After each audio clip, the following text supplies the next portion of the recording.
to companies in every industry to launch this in a way that we can understand industry use cases and they can also understand what it takes to launch something like this. Because it's very different from many of the top-down applications that have been launched. This really starts with allowing your people to connect. So for a lay viewer who's trying to sort of understand what you're doing, you know, the only thing that one talks about social networking today is Facebook. Is this a Facebook within companies? So think of it as a Facebook plus LinkedIn plus Twitter plus SurveyMonkey plus Ning. So it really is the best of consumer internet brought together for businesses in a business productivity wrapper. So, but what solutions does it offer me? If I today am having a crisis in my organization and I need a solution, why wouldn't I just go over to the next cabin and find a solution? Do you think that's something is taking away from because everybody's online? What is it? Well, so if your solution is as simple as just talking to somebody else, you don't need any tools. Yeah. The unfortunate part is that most businesses today have grown big or complex enough that solutions require collaboration between people who cut across departments, functions, geographies. So a community chat room? That's right. So more than a community chat room. So what you have is the ability to be able to do that, plus share documents, plus work on documents all at the same time, plus be able to find other people inside that network who can help you. And it's all of those things that allow you to get a faster answer. Interesting. So what you've had a good response from the Indian market and the CEOs. I mean, coming back, everybody knows Vivek Paul in India's recent business history. So they've had a chance to latch yes, onto that's the product. interesting. I had this meeting this week with a very well-known promoter and the leader of his group, and he said, this changes everything. He said, he was like calling everybody saying, we need to figure out how we reorganize, how we think about doing our business differently. Because this really is if you allow it to be a fairly different way of organizing human interaction within, I'm excited about it. Certainly, many people in your business, in this space, would be very interested in knowing what you expect to see in terms of size of market, rate of growth for a business like this. What are your estimates, guesstimates? So right now, if you think about what's out there, there's a lot of smaller companies, so the good news is being a young company is not a disadvantage in this space. Market's already about $5 billion, growing 40% a year. So this is a very attractive market from our perspective. So as I said, a lot depends, when you're a young company, things can happen, but we hope good things happen. Surely. Vivek Paul, you've had a sort of journey through various kind of companies and private equity, etc. What's one thing that stayed constant with you? What, your book reading or perhaps even sort of being part of books as you have in the past? I think that it's a combination of three things. One is intellectual curiosity. I've always wanted to learn more, so push the boundaries, and I think that that's what allowed me to do different things at different stages of my life. I think the second is work like a dog. So, being an entrepreneur or being an investor doesn't mean you like risk. It means you hate risk. And what you do is you work really your tail off just to make sure that you minimize the risk.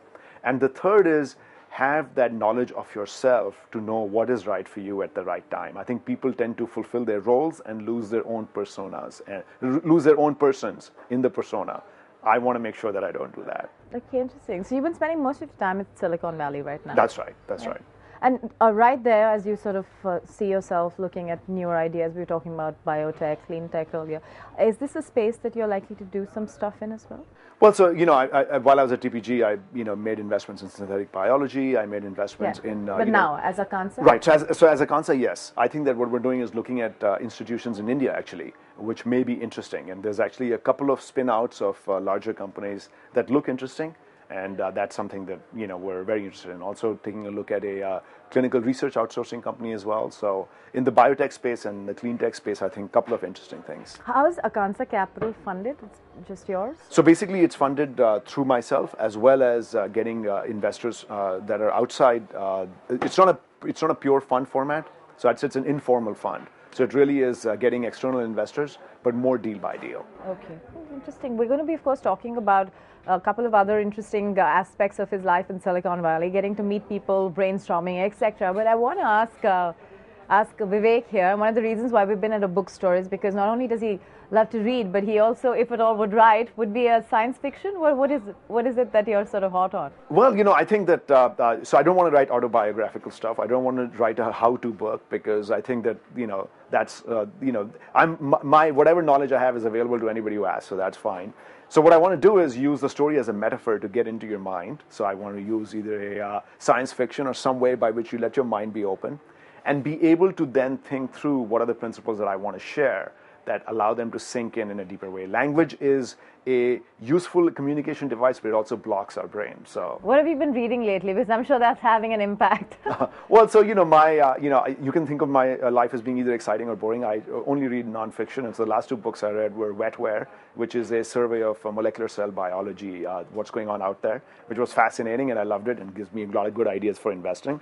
And another book called Decoding Reality, which is actually about how the whole universe may be a quantum information processor, which is both technology and spirituality, whichever way you look at it. The thing with the sectors like technology and banking is that if one word gets around, then it sort of passes around and everybody's hung on to it.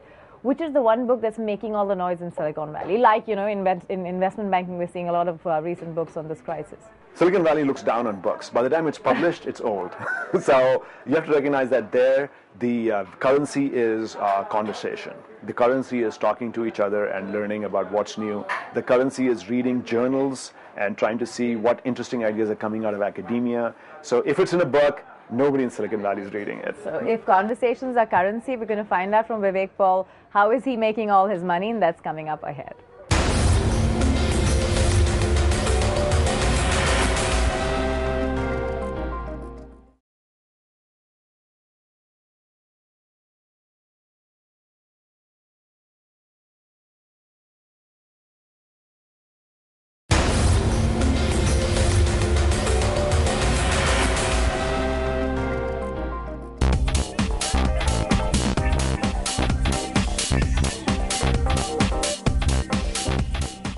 And gains currency out of conversations all the time. So we're going to talk to Vivek about that. Vivek, who were you last having breakfast with who added to your piggy bank, so to speak? Well, John Donahoe, the CEO of eBay, and I